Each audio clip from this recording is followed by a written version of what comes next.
En Primera de Reyes, capítulo 3, vamos a analizar y vamos a desarrollar una conferencia que se llama La sabiduría en la oración. La sabiduría en la oración. Antes de entrar a este pasaje, la Biblia nos enseña que la sabiduría es una de las bendiciones más grandes que cualquier creyente pueda poseer. En Proverbios capítulo 3, Proverbios 3 del 13 al 18, escribió Salomón: dichoso el hombre o bienaventurado el hombre que halla la sabiduría. En otras palabras, hay que buscarla, porque para hallar tenemos que buscar. El que la encuentra y que obtiene la inteligencia, porque su ganancia, o sea, es mucho mejor ganar y tener sabiduría que toda la plata y que todo el oro que pudieras algún día amontonar. Más preciosa es que las piedras preciosas, y todo lo que puedes desear no se puede comparar con la sabiduría. Largura de días está en su mano derecha, en su izquierda riquezas y honra, sus caminos son caminos deleitosos, todas sus veredas son paz. Ella es árbol de vida a los que de ella echan mano, y dichosos son los que la retienen. Siendo que la sabiduría es tan importante que el dinero, una vez yo le pregunté a Dios: oh Dios, ¿por qué dices que es más importante la sabiduría que el dinero? Porque la mayor parte de la gente diría: bueno, yo prefiero 1000 veces tener dinero que sabiduría. Y la respuesta la vamos a encontrar a través del desarrollo de esta conferencia, porque les voy a dar un adelanto. Si tú tienes dinero y no tienes sabiduría, el dinero que tienes lo vas a malgastar. Lo vas a usar en cosas y en vanidades ilusorias que se convierten en una maldición para tu vida. Escúchame muy bien. Personas que tienen dinero y no saben cómo usarlo, el dinero se convierte en una maldición para sus vidas. Pero si tú tienes sabiduría antes de tener dinero, cuando tengas dinero vas a saber cómo usarlo, dónde usarlo y a qué horas usarlo. Entonces, cuando nosotros tenemos sabiduría, antes que tener una carrera, antes que tener dinero, antes que casarnos, comenzamos a tener la capacidad de saber usar lo que Dios nos ha dado. La sabiduría tiene una definición que es la siguiente, a los que la quieran apuntar. La sabiduría se puede definir como la capacidad o la habilidad para poder entender y discernir qué hacer, cómo hacerlo y cuándo hacerlo. Es la capacidad para poder entender y discernir qué hacer, cómo hacerlo y cuándo hacerlo. También podríamos decir que la sabiduría es la capacidad para saber aplicar el conocimiento. El conocimiento nos lo da la Biblia. Y muchos que me escuchan ya saben que dice la Biblia en Efesios 5, maridos, amen a vuestras mujeres. Eso dice la Biblia, ¿verdad? Y todos los varones dicen, amén, amén, amén. Sin embargo, si yo tengo ese conocimiento nada más intelectual, y en mi casa yo no soy una persona caballerosa con mi esposa, una persona que la respeta, una persona que tiene consideraciones con ella, una persona a la cual yo tengo que tratar como un vaso más frágil, si yo no pongo en práctica lo que yo conozco, no puedo tener sabiduría. La sabiduría entra a mi vida cuando practico lo que yo sé. Porque hay muchos de ustedes que conocen mucho de la Biblia tal vez, o mucho de teología, o que nos están escuchando por televisión, sin embargo, no viven lo que conocen. Dicen una cosa y hacen otra cosa. Y ahí es cuando la personalidad se comienza a desintegrar. Cuando nosotros decimos una cosa y hacemos otra cosa, nuestra mente se comienza a dividir. En la psicología se le llama esquizofrenia, que significa mente dividida. Antes de que se definiera la esquizofrenia, en Santiago capítulo 1, la Biblia decía, hace 2000 años, el hombre de doble alma. Se tradujo el hombre de doble ánimo. La palabra griega es nepesh, que es alma, es inconstante en todos sus caminos. Una persona con la mente dividida no puede ser igual en el trabajo, ni en el autobús, ni en la tienda, ni en el supermercado, ni en la escuela, ni en su casa. Uno tiene una personalidad con sus amigos, tiene otra personalidad en la iglesia, aquí ya a la iglesia con cara de San Anselmo, o de Santa Rita de Casia. Tiene otra personalidad allá en su trabajo. Son personas que tienen 2 o 3 personalidades porque están desintegrados. Ante sus amigos son aquí, no, allá por aquí. En la iglesia aquí, santo, santo, santo. En su familia son otra cosa. No son de una sola pieza, como decimos en México. Y Dios quiere que tú seas de una sola pieza. Que seas como eres aquí, allá, en la escuela, con tus amigos, a donde quiera que vayas. Y no lo eres porque no eres sabio, porque no tienes sabiduría. ¿Y por qué no tienes sabiduría? Porque no practicas lo que conoces. Ahora, ¿quién nos da esta sabiduría? La Biblia a través del Espíritu Santo. Porque la sabiduría no es amontonar conocimiento, como dicen en este mundo, esa persona es muy sabia, ganó el premio Nobel de Medicina, ganó el premio Nobel de Literatura, y se les consideran, o el científico Stephen Hawking en Inglaterra, que es el científico más grande ateo del mundo, lo considera una persona sabia. ¿A qué le llaman sabia a la gente? A los que tienen mucho conocimiento en determinado área académica. Pero la sabiduría de Dios es la capacidad para vivir, para ser papá, para educar a los hijos, para saber cómo educar a mi esposa, para tratar con el problema de mi hijo, para tratar con el problema de mi hija, para resolver los problemas en mi trabajo. Esta capacidad para resolver problemas en la Biblia se llama sabiduría. Porque hay mucha gente muy inteligente, con mucho conocimiento, sin que sepa cómo vivir. La persona que posee la sabiduría sabe distinguir entre el bien y entre el mal.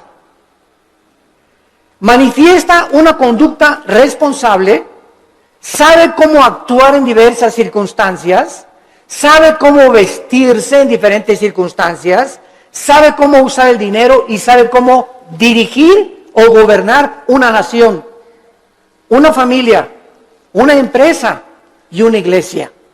La sabiduría le da la capacidad a los gobernantes de tener un rumbo adecuado en la nación. ¿Qué es lo que vemos ahorita en el mundo? Un mundo de naciones, más de 200 naciones, con gobernantes, la mayoría sin sabiduría. La mayor parte de ellos ya, ¿verdad?, con problemas mentales muy fuertes, posicionados solamente en gobernar, en controlar el pueblo, en controlar a las masas, sin poder ellos beneficiar al pueblo, porque nunca descubrieron que el gobierno es para bendecir a los demás y no a su propio imperio. En Job, el libro de Job, capítulo 28, versículo 28, dice la Biblia: he aquí el temor del Señor es la sabiduría, y el apartarse del mal, la inteligencia. ¿Qué es lo que hace a una persona sabia? Temer a Dios. ¿Qué significa temer a Dios? ¿Tenerle miedo? No. Tenerle miedo a Dios te aleja de Dios, y tener temor de Dios te acerca a Él. Esa es la diferencia entre el temor de Dios y tenerle miedo a Dios. No lo confundan. No es igual la gimnasia que la magnesia. Cuando yo tengo temor de Dios, vengo a Dios y respeto a mi esposa, respeto mis finanzas, pago mis impuestos, trato de tener una conducta responsable. ¿Por qué? Porque tengo el temor de Dios en mi corazón. Muchos de ustedes hacen lo que hacen porque no tienen temor de Dios. Muchos de ustedes, cuando nadie los ve, cuando están jóvenes, se besan, se abrazan, abusan de las caricias y se dicen cristianos. ¿Por qué lo hacen? Porque no tienen temor de Dios. Muchos varones viajan y cuando se meten a un hotel, no está la esposa, no hay nadie, alquilan una película pornográfica. ¿Por qué lo hacen? Porque creen que nadie los ve. Pero cuando tú tienes conciencia de que Dios te ve no harías las cosas que tú haces si tuvieras el temor de Dios.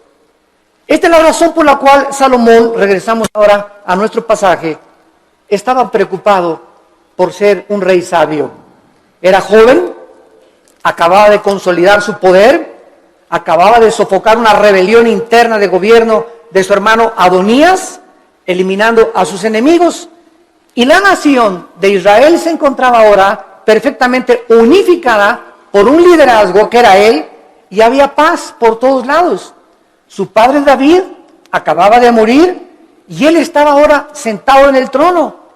Y Salomón, cuando está sentado en el trono, sintiendo su inmadurez, su incapacidad y su falta de experiencia, le pide a Dios sabiduría para poder discernir y poder gobernar a un pueblo tan grande.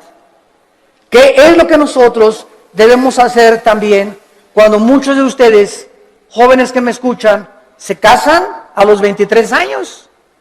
Te casas, chamaca, a los 18 años, tal vez porque te embarazaste antes, o te casas a los 20 años de edad. Dices, ¿verdad? Dios mío, tengo 23 años y estoy casado. Y ahora tengo que trabajar y voy a tener que tener sabiduría para educar a mi esposa, para saber qué empleo poder tener, para saber cómo educar a mis hijos. Dios mío, reconozco mi incapacidad. Señor, reconozco mi inmadurez. Oh, Dios mío, ayúdame. Y cuando nosotros tenemos esa actitud de reconocer, Padre, ahora mi negocio creció, las iglesias crecieron, ahora tengo más hijos. Señor, no sé cómo manejar esto. Para eso está Dios, para darnos la sabiduría, la capacidad de saber qué hacer. Y no hablarle a Walter Mercado, ni a la doctora Corazón, ni al psiquiatra, ni al psicólogo, sino consultar en su palabra. Aquí en la Biblia se encuentran los consejos de la sabiduría y de la inteligencia. Esto es lo que Salomón adquirió cuando se sentó. Y vamos ahora a darle lectura al primer capítulo del primer libro de los Reyes, capítulo 3.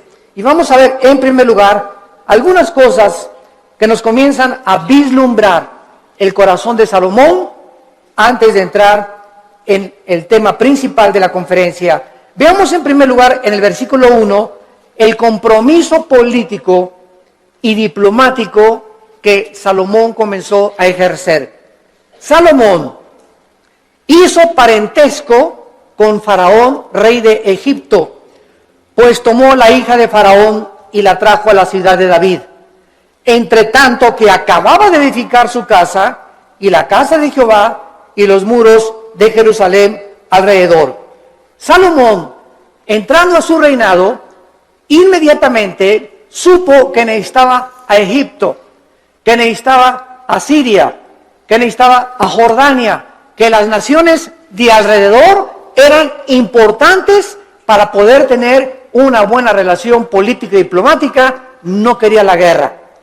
Entonces Salomón, en aquel tiempo, los países hacían alianzas dando a la hija del rey al hijo del otro rey o al rey mismo.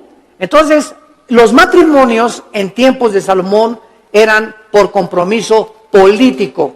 No necesariamente Salomón se enamoró de la hija de Faraón, tal vez ni la conoció, sino simplemente al ser la hija de Faraón de Egipto y casarse con Salomón, rey de Israel, Egipto e Israel hacían una unidad, hacían un compromiso a través del matrimonio.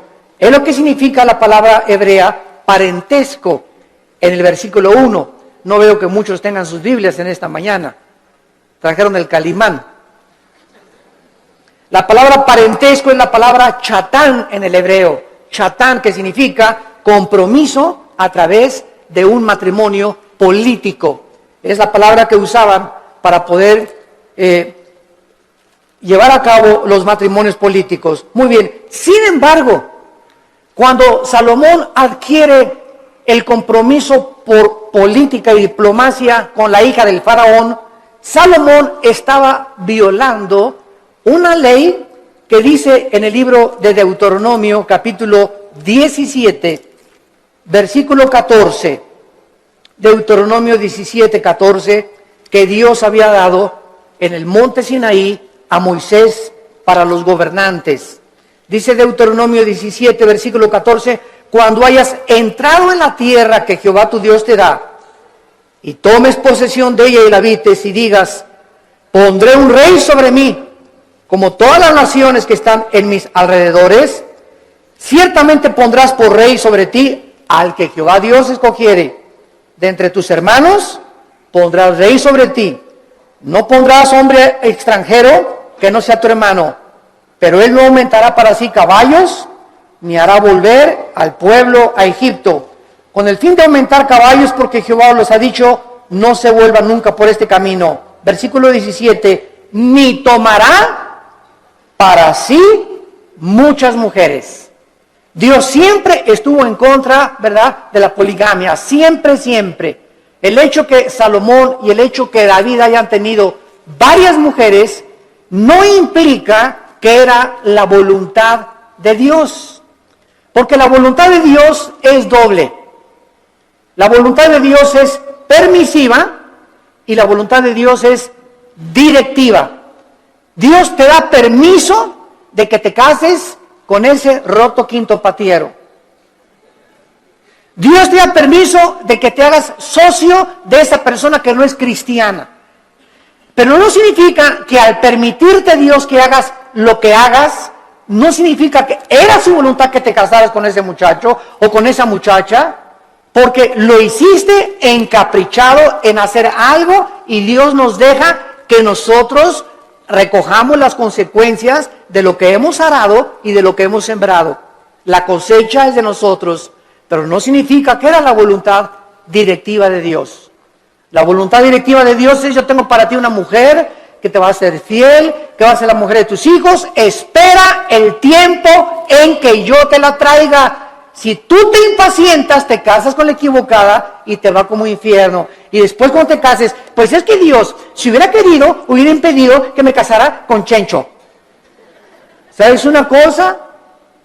Dios te dejó que te casaras con Chencho y claro que lo podía impedir, pero si lo hubiera impedido, hubiera violado tu libertad, el libre albedrío. Y ya no seríamos, ¿verdad?, personas, agentes morales, seríamos robots y seríamos títeres de un Dios que Él hace lo que Él quiere.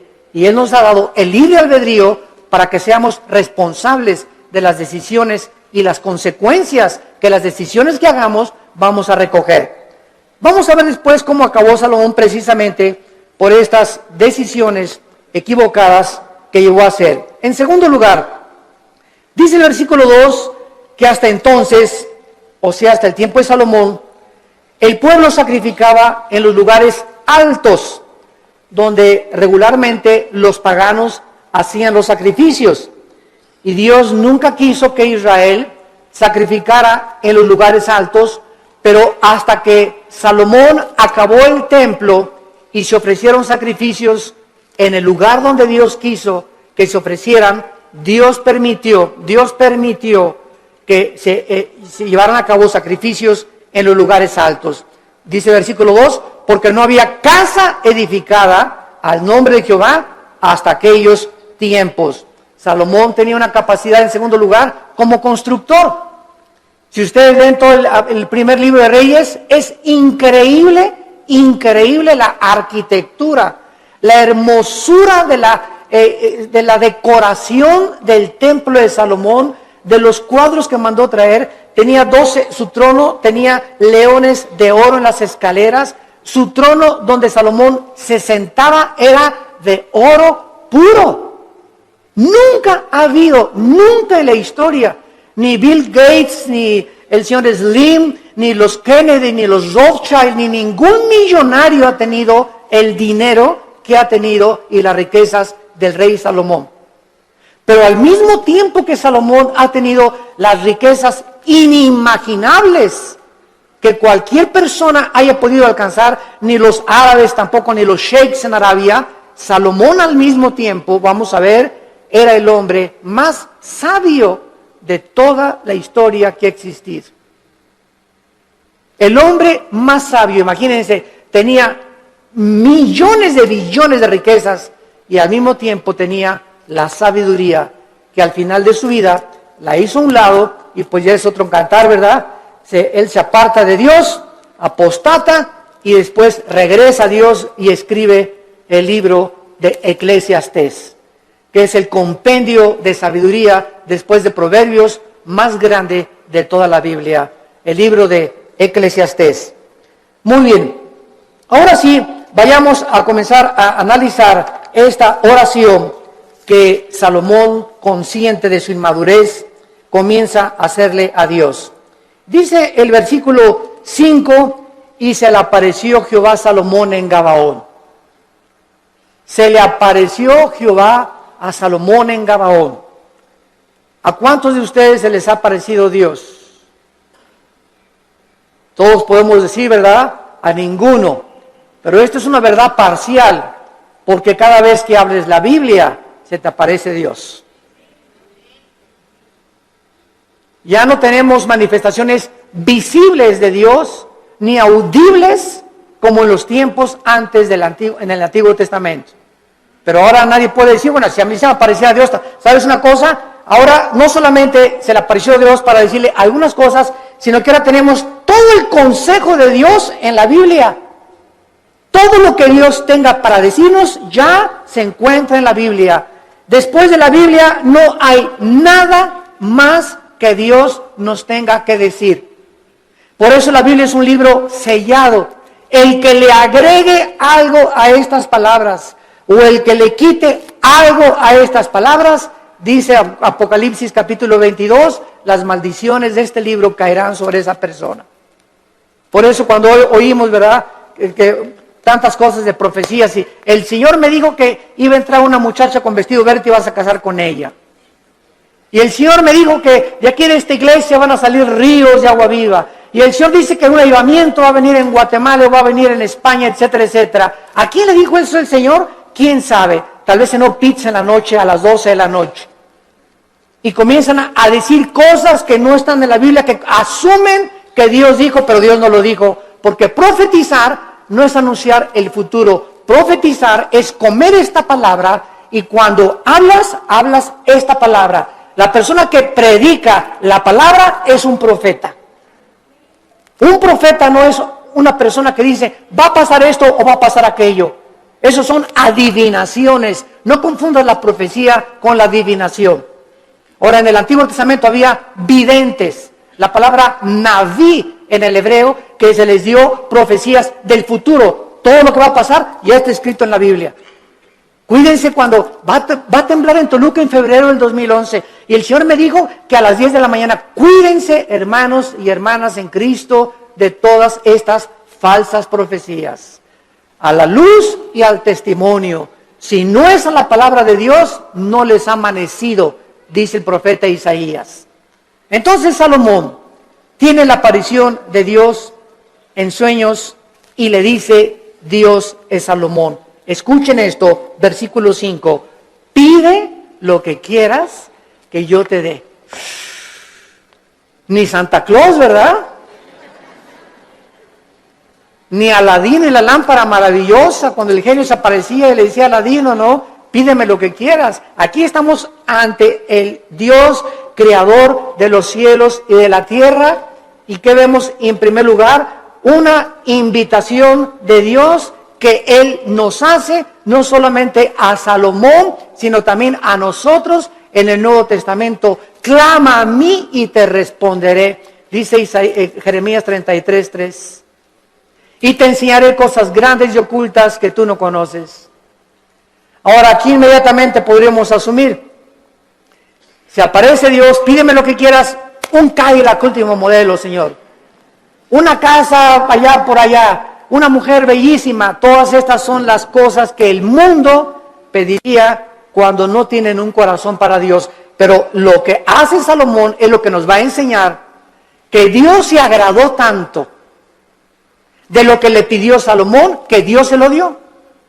Entonces vamos a descubrir en esta mañana que cuando nosotros oramos conforme a la voluntad de Dios, Dios nos concede las peticiones que le hayamos hecho.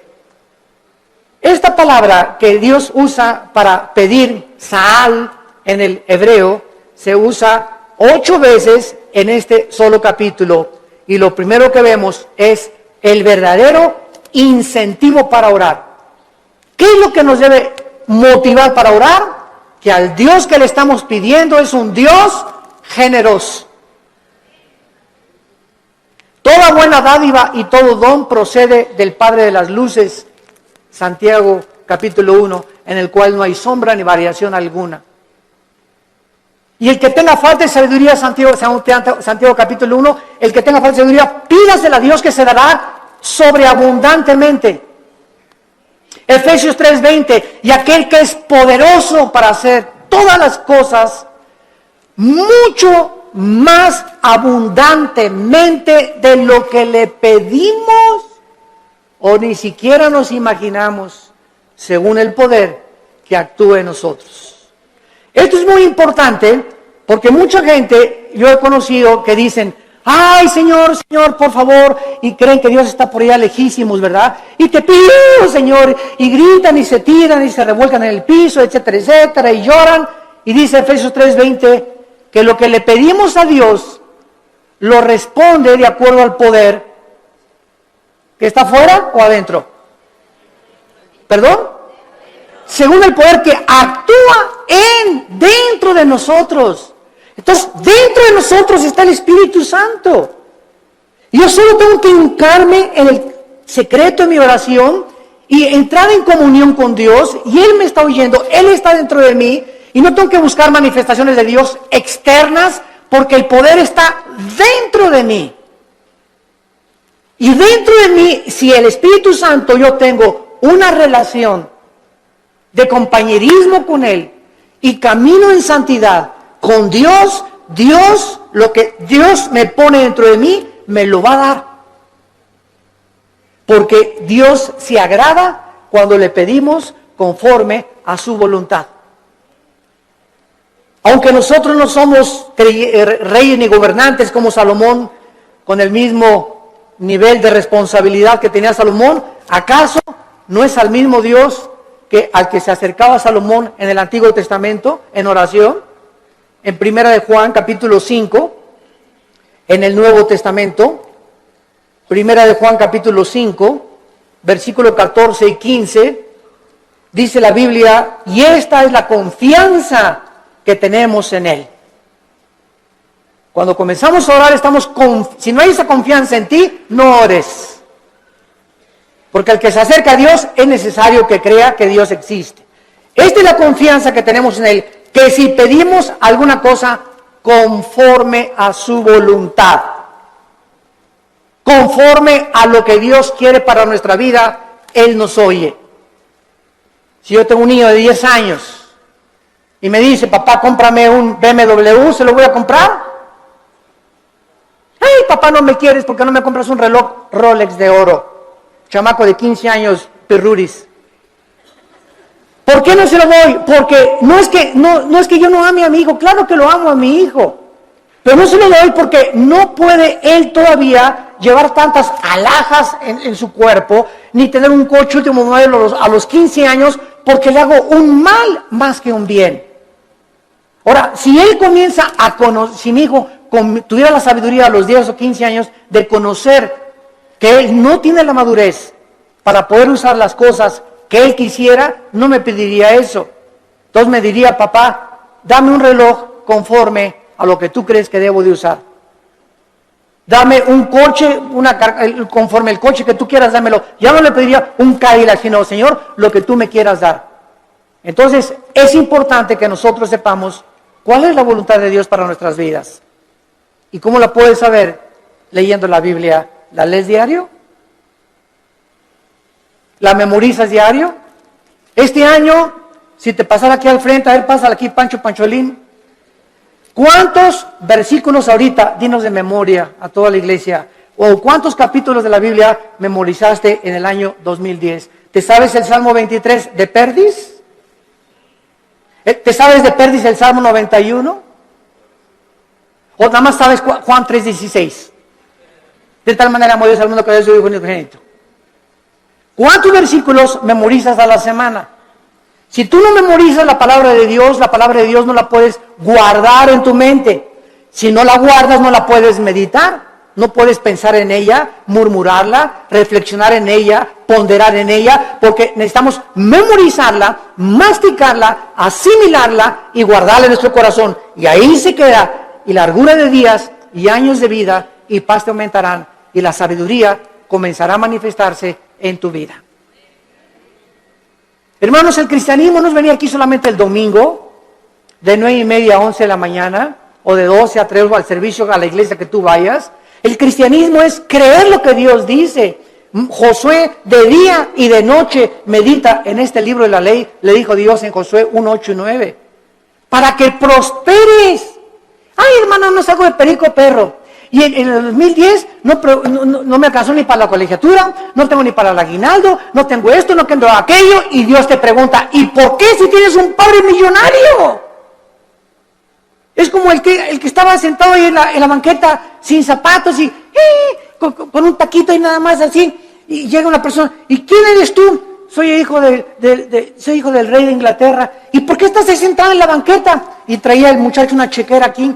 Pues porque no creo que mi papá me vaya a lo que me tenga. Mira, la chequera la tienes en blanco y tu papá te dio la chequera en blanco para que pongas la cantidad de los cheques que tú quieras. No tienes por qué estar como un limosnero pidiendo en la calle.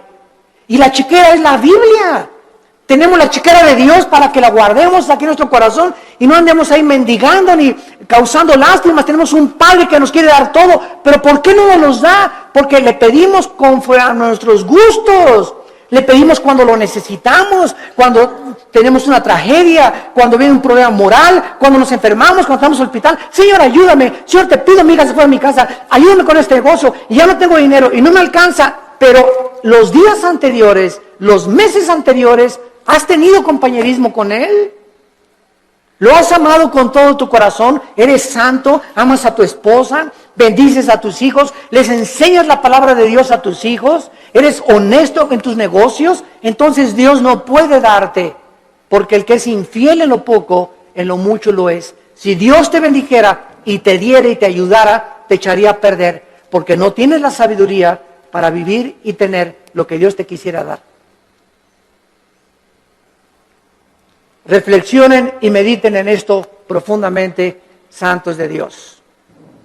A continuación, dice el versículo del 6 al 8, no solamente que tenemos el incentivo para orar, la generosidad de Dios. Ahora veamos el fundamento de la oración, la seguridad de que Dios nos va a oír. Dice el versículo 6 y 7, Primera de Reyes capítulo 3, si Salomón dijo, dame un Cadillac, hazme un millonario, dame $1,000,000 y le doy $500,000 de ofrenda a la iglesia. Es la oración de casi todos los cristianos. Bendíceme, Señor, si me das 5 millones de pesos, te prometo que le doy 3 millones de pesos a la iglesia. ¿Sabes una cosa? Tú dices, ¿cuánto tienes ahorita en el bolsillo? Pues ahí tengo como unos 5,000 pesos. Primero sé fiel con los 5,000 pesos antes que me pidas 5 millones de pesos. Y si no has sido fiel con lo poquito que te he dado, tampoco lo vas a hacer cuando yo te lo dé. A mí no me ves la cara, dice el Señor. Dios no puede ser burlado. Entonces tenemos que entender eso, ¿verdad? Vean ustedes ahora cuando Dios le dice a Salomón, pídeme lo que quieras. ¿Por qué Dios le concedió a Salomón lo que le concedió? Salomón le contestó, en primer lugar, tú hiciste gran misericordia a tu siervo David, mi padre. En primer lugar, recuerda, antes que nada, antes de pedirle, recuerda lo que él había hecho con su padre anteriormente. Dice a continuación, porque él anduvo delante de ti, en verdad, en justicia y con rectitud de corazón para contigo. En segundo lugar, recuerda que su padre recibió de Dios lo que recibió porque David anduvo en integridad. ¿Qué es integridad? Hacer lo que nosotros decimos. Vivir lo que nosotros predicamos. Si tú predicas una cosa y vives otra cosa, no eres una persona integral, íntegro. Te estás desmoronando, te estás desintegrando, tu mente se está dividiendo y se puede dividir en 2 partes, en 3 partes, hasta en 4 partes. Y después los psicólogos entran y dicen, desórdenes múltiples de la personalidad humana. Personas que tienen hasta 5 personalidades y que se consideran como psicópatas, que ya tienen que ser internados en un hospital para enfermos mentales, que nunca su problema fue el problema mental, su problema fue que nunca resolvieron sus pecados pasados. No quisieron oír la voz de Dios en sus corazones. En tercer lugar, dice David, y tú le has reservado esta tu gran misericordia en que le diste hijo que se sentase en su trono como sea en este día. Salomón, antes de pedirle nada a Dios, recuerda que el hecho de que él esté sentado donde él está sentado como rey, no es porque él lo mereciera. Era inmaduro, no había hecho nada para Dios, estaba construyendo apenas el templo, sino que Salomón dice, yo estoy como estoy y yo estoy como rey de Israel porque tú hiciste un pacto con mi papá. Y por la misericordia que le tuviste a mi papá, yo estoy sentado aquí. Yo no merezco estar sentado aquí. Lo estoy por causa de la misericordia que tú tuviste para con mi padre.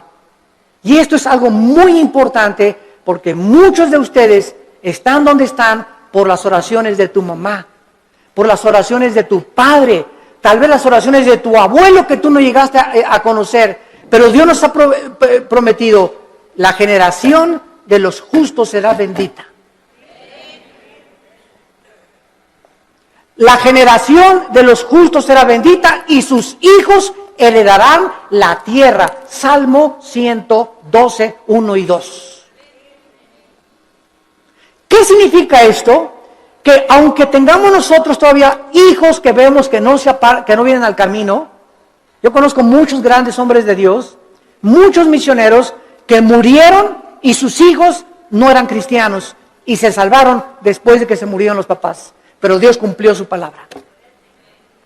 Entonces, el hecho que muramos y no alcancemos a ver a muchos de nosotros, a todos nuestros hijos salvos, no implica que Dios no va a cumplir su palabra. Dios va a cumplir su palabra. Y nuestros hijos son benditos. Y aunque ahorita pertenezcan muchos al diablo, Dios los va a arrebatar de sus garras. ¿Y sabes por qué? Por la misericordia que Él tiene con nosotros, sus padres, que caminamos con Él. Pero si tú no eres un padre que caminas con Dios, si tú no eres un padre fiel con Dios, si tú no caminas en santidad, estas promesas no pueden tener cumplimiento. La misericordia de Dios es sobre los que le temen y sobre de ellos hará conocer sus pactos. Y vemos enseguida cuando le dice Dios, cuando le dice Salomón en el versículo 6, finalmente, tú le has reservado esta misericordia en la que le diste hijo que se sentase en su trono, como sucede en este día. Vemos la fidelidad de Dios de una forma maravillosa. Y dice la Biblia en el versículo 7, ahora pues Jehová Dios mío, o sea, habiendo reconocido Salomón la misericordia que Dios tuvo para con su padre, y el hecho que él esté donde está, que lo hacía indigno, tú me has puesto a mí, tu siervo, por rey en lugar de a mi padre, y yo soy joven, y no sé cómo entrar ni salir, y tu siervo está en medio de tu pueblo, al cual tú escogiste, un pueblo grande, que no se puede contar, ni tampoco enumerar. Salomón finalmente comienza a orar, porque al recordar la misericordia con su padre, sabe que lo que Dios dice lo cumple. ¿Qué hace que nosotros oremos? La fidelidad de Dios. Dice en Efesios 3:20, y aquel que es poderoso para hacer las cosas mucho más abundantemente. Tú le pides a Dios algo, lo que Él te va a contestar es mucho más allá de lo que tú te imaginaste que te iba a contestar. Yo recuerdo, les conté hace algún tiempo, en 1977-78, yo comencé a entrar al ministerio de tiempo completo. Yo trabajaba en un hotel en Acapulco, el hotel que es ahora el Emporio, creo, el Continental, estaba de gerente general del hotel. Y cuando entro en el 77-78, me fui de misionero con unos misioneros norteamericanos, nos llevaron a la Sierra de Guerrero con la frontera con Oaxaca, Coajimalpa, la Costa Chica, la Costa Grande. Todo eso anduve 3 años de misionero. Y en toda esa época de misionero, pues llegaba a mi casa y Alan estaba chiquito y comíamos mangos, comíamos frutas, no teníamos para comer, porque me daban un cheque de $50 a la semana, o sea, $200 al mes, pues solamente no se alcanzaba para comer víveres. Vivíamos en un bungalito por pie de la cuesta en Acapulco, y lo único que teníamos en la casa era colchones, no teníamos estufa, no teníamos nada, una parrilla eléctrica. Ahí cocinábamos el pescado que yo iba a pescar, ¿verdad? Al mar. Entonces, durante todo ese tiempo, Dios me mostró su fidelidad. Nunca nos faltó pescado, nunca nos faltaron mangos en los árboles, ni tampoco manzanas, y peces. Aventaba el anzuelo y a las 2 o 3 horas agarraba 3 o 4 huachinangos y grandes peces, y comíamos ostras, y comíamos las cucarachas que se pegaban en las piedras. Me bajaba a bucear y las raspábamos así con limoncito, ¿verdad? Ricas así, y eso es lo que comíamos por 3 años. Hasta 1985 pasaron 8 o 9 años de mi ministerio, cuando por primera vez compramos un refrigerador. Compré una lavadora de esas que vendían en Salinas y Rocha, de esas que chun chun que hacen así, para acá y para atrás, haciendo, ya saben cuáles son, ¿verdad? Así es, las lavadoras antiguas. Pagué como 3 años en pagarla, y hasta el 85 me regalaron una camioneta combi usada con 80,000 kilómetros, y en esa nos transportábamos después de tantos años de caminar y conocer a Dios. Entonces, Dios es fiel, pero Dios no te da las cosas así. Y ahora todo el mundo, quieren casarse, ya quiero un plasma, y quiero tapetes persas, y cortinas que vengan de España, y cuadros así, y quiero un coche último modelo, y ya todo el mundo ahorita es una ambición, pastores que ya quieren una iglesia grande, ya quieren 500 personas, etcétera, etcétera, cuando no saben que irá andando y llorando el que lleva la preciosa semilla, y regresará con gozo trayendo las gavillas. Hay que arar y arar y arar la tierra y caminar y arar. El ranchero va rompiendo la tierra, y primero aras, primero rompes, sudas lo que tú estás haciendo, y después ya vienes y siembras la semilla, y después viene la tercera fase, que es la cosecha. Tenemos que arar, tenemos que sembrar y tenemos que cosechar. Pero si tú no trabajas, si tú no aras y no siembras, ¿por qué esperas recoger? Entonces tú no vas a recoger nunca en la vida lo que nunca has sembrado, en lo que nunca has trabajado. ¿Quiénes son los que poblan las cárceles? Almoloya, el reclusorio, personas que creyeron que sin trabajar, sino quitándole el dinero o vendiendo algo rápido, droga, podían obtener ganancias inmediatas, y tarde o temprano acaban en esas cárceles. Porque la Biblia dice, ganarás el pan con el sudor de tu frente. Y todo lo que es fácil y lo que es barato no tiene la bendición de Dios. Dinero mal habido será maldecido. Es una ley inexorable espiritual.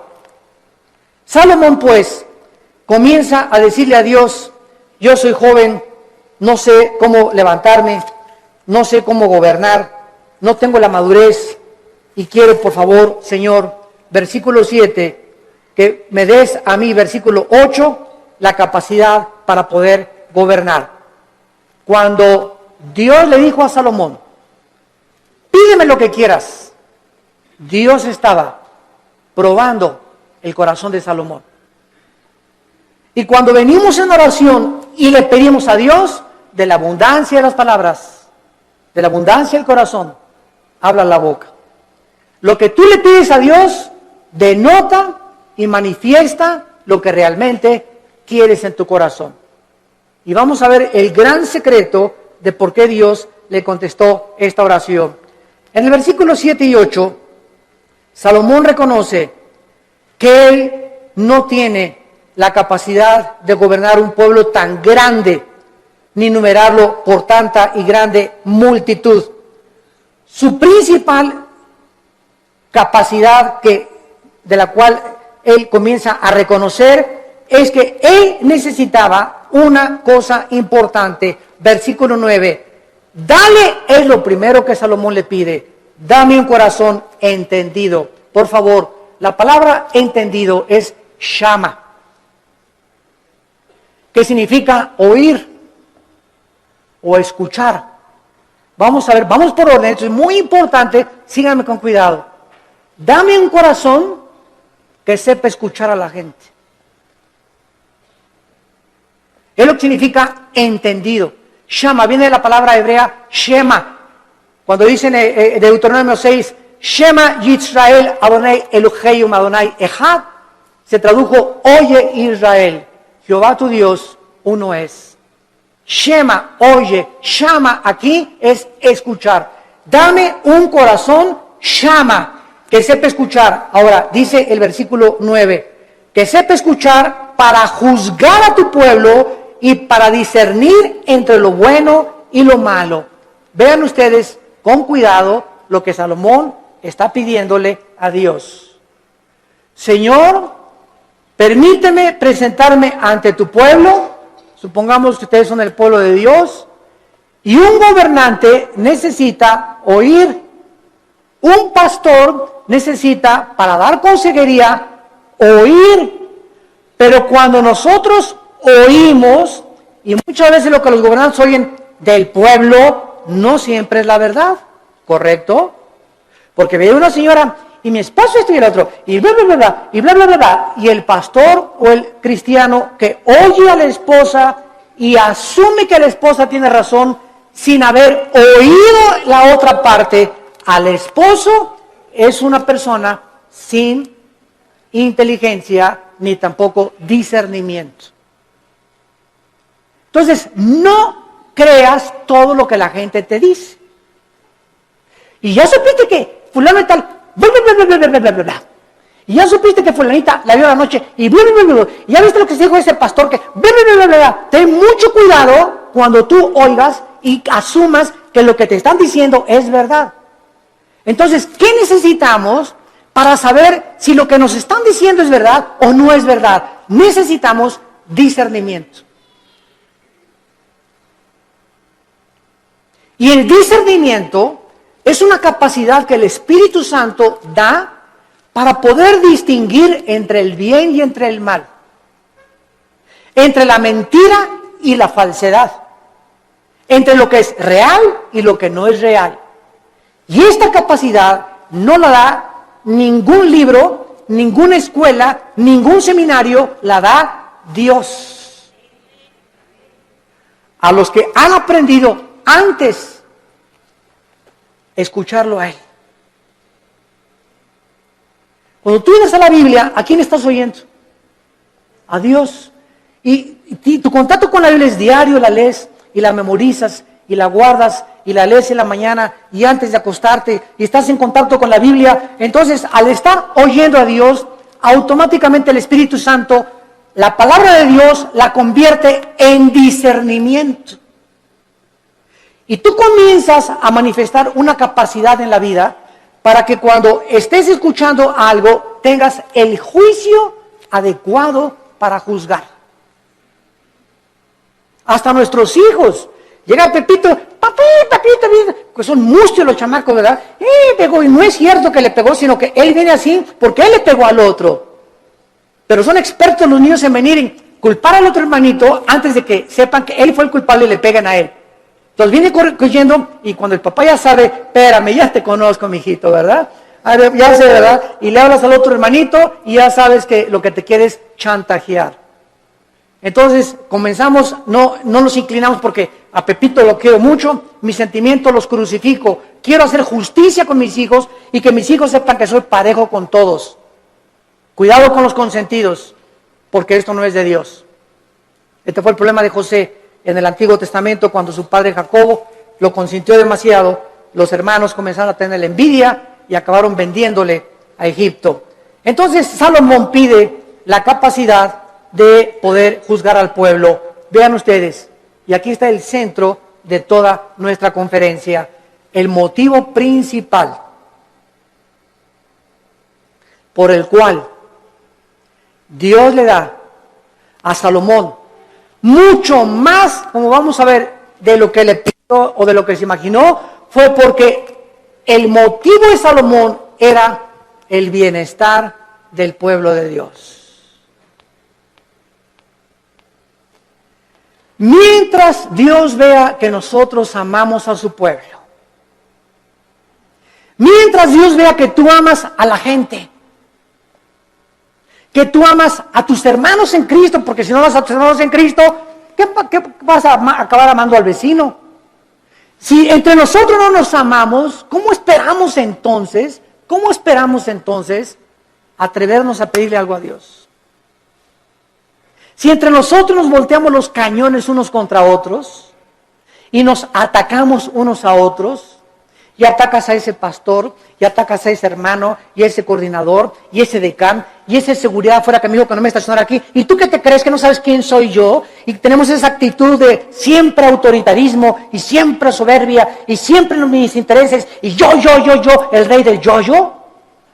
¿Cómo puedes entonces esperar tener sabiduría, inteligencia y discernimiento espiritual? Nunca lo tendrás. Porque Dios quiere que seamos humildes unos con otros, que nos perdonemos unos a otros, que nos aceptemos con todos nuestros defectos, unos a otros, que nos toleremos y nos aguantemos como Cristo nos perdonó y nos soportó en la cruz. Y si Dios me aguantó con todo el costal de barbaridades y de cochinadas y de pecados que yo traía y fueron puestos en la cruz, ahora me dice Dios, ve y tú haz lo mismo con los demás. Ama a mi pueblo, dice el Señor, porque por el amor que os tuviereis, el mundo sabrá que sois mis discípulos. Pero si estamos entre nosotros con celos y envidias y críticas y calumnias y maldiciones y este y el otro y por aquí y por allá, es un pueblo carnal. Son los que se van a quedar en el desierto, nunca van a entrar a Canaán, nunca tendrán la bendición, nunca tendrán respuesta a sus oraciones, porque nunca quisieron morir a sí mismos. Nunca tendrán sabiduría. Navegarán siempre por diferentes aguas, como veletas en la vida, llevados por todos vientos de doctrina. Nunca tendrán el timón en sus manos, su vida, su barco, nunca tendrá curso, siempre irá donde va el viento. Como veletas, como veleros, sin un motor, sin sabiduría, sin convicciones, porque nunca amaron al pueblo de Dios. Amados, amémonos unos a otros. En 1 Corintios, en el Nuevo Testamento, para terminar, capítulo 12, ¿qué encontramos en Corintios 12, 13 y 14? 3 capítulos dedicados a los dones espirituales. El capítulo 12 pone el cimiento de los dones. El capítulo 14 explica qué son las lenguas. Y el capítulo 14 nos dice claramente, ¿verdad? El 14 nos dice que son las lenguas y el 13 nos dice qué es realmente lo que más le importa a Dios. El amor. Pero vean ustedes en 1 Corintios 12, versículo 4 al 7, la congruencia y la consistencia de la verdad de la Biblia. 1 Corintios 12, 4. Ahora bien, hay diversidad de dones, pero el Espíritu es el mismo. Hay diversidad de ministerios, el Señor es el mismo. Hay diversidad de operaciones, pero Dios que hace todas las cosas, todo es el mismo. Versículo 7, importantísimo. Pero a cada uno, a Pancho, a Carmelita, a Josué, a Pepe, a Carlos, o sea, no hay nadie de los que me están escuchando que sean cristianos que no tenga dones. Todos tenemos dones y miren lo que dice, pero a cada uno le es dada la manifestación del Espíritu para provecho. La palabra provecho es la palabra sumiero en el griego, que significa para el beneficio de los demás. Mis dones no son para mí, son para los demás, para edificarlos a ustedes. Por eso en Corintios 14 Pablo dice, en la iglesia, por favor, no hablen en lenguas. Porque en la iglesia, si se ponen todos a hablar en lenguas, y trae fulano de tal a su mamacita, y el otro trajo al diputado, y el otro trajo un licenciado, y el otro trajo un doctor, y trajo a sus amigos, y entra a una iglesia donde parece un manicomio. Mamá chila calajao, mamá chila calachila, ¿y dónde estoy en el manicure? Van a decir. ¿Qué es esto? Dice 1 Corintios 14, van a decir que están locos. Entonces, en la asamblea, cuando estén todos juntos, si quieren hablar en lenguas, que sea por turno y con intérprete. Y si no hay intérprete, cállate. Y no estés ahí en la iglesia, saca la bazuca con las lenguas de la milicia, ¿verdad? Y la persona que está junto a ti, ¿qué le pasa, verdad? Que dele su chocho. ¿Por qué no hablamos las lenguas? Porque no son para nosotros, son para edificar. Y cuando hablamos todos no estamos edificando a nadie. Tal vez creemos que nosotros mismos, pero no se trata a nosotros, se trata a los demás. Los corintios eran tan carnales, como todavía hay muchas iglesias actualmente que no han entendido el uso de los dones espirituales. Nunca son para nuestra edificación, es para la edificación de los demás. Les es dado el Espíritu para provecho. Dice 1 Corintios capítulo 14. El que profetiza, versículo 3, habla a los hombres para edificación. Versículo 4, el que habla en lengua extraña, así no se edifica, pero el que profetiza edifica a la iglesia. Versículo 5, así que quisiera que todos hablaran en lenguas, pero más que profetizaran, porque mayor es el que habla, el profetiza, que el que habla en lenguas, a no ser que las interprete, para que la iglesia reciba edificación. Versículo 12, así también ustedes, que anhelan dones espirituales, procuren abundar en ellos para edificación de la iglesia. Más de 7 veces en un capítulo dice Pablo, los dones son para los demás, para el beneficio común, bien para los demás. Padre, dame sabiduría, no para ser sabio, para educar a mi familia. Padre, dame sabiduría para ser pastor y ser un pastor que sepa aconsejar, para poder bendecir a tu pueblo.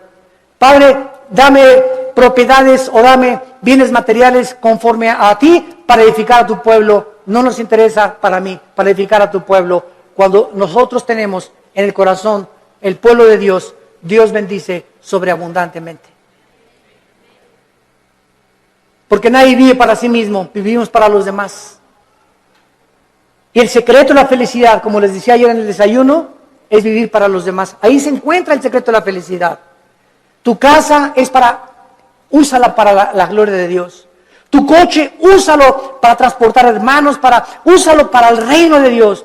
Tu dinero, úsalo para el reino de Dios. Dios no está en contra que tengas ahorros, ni que tengas dinero, pero no ahorres más de lo debido, no seas más avaro, no tengas más propiedades de las debidas, porque te conviertes en persona avariciosa. Estás guardando ya de más y mañana te vas a petatear. Mañana cuelgas los tenis, como dicen los jóvenes. Mañana partimos tal vez a casa y lo que has hecho, ¿para quién se le quedó? Cuando se pudo usar para la gloria de Dios. Cuando tenemos ya esa visión, Dios nos comienza a derramar abundantemente todas aquellas cosas que Él anhela, porque Él busca instrumentos a través de los cuales Él pueda canalizar su gracia y sus bendiciones para los demás. Abraham, desde el principio de la Biblia, Abraham, te voy a bendecir para que tú seas bendición a las naciones. Todo lo que Dios nos da no es para echarle aquí y aquí y aquí. Dios me da para darlo. Dios me da para darlo. Si Dios me da y lo sigo guardando y no lo saco, me va a romper las bolsas y lo que tengo no lo voy a aprovechar. Y entonces el diablo viene, como dice Malaquías 3, el devorador, y se lleva aquello que le pertenecía a Dios. Nos comienza a robar lo que le pertenecía a Dios, porque no hemos entendido que la sabiduría es para bendecir al pueblo de Dios. Gracias por tu palabra, Señor, en esta mañana. Te damos gracias, Señor, porque eres inmensamente generoso y bueno para con todo tu pueblo. De tal manera nos has amado que diste a tu Hijo. Y si a tu Hijo lo sacrificaste, ¿cómo no nos darás todas las cosas si nosotros te las pedimos?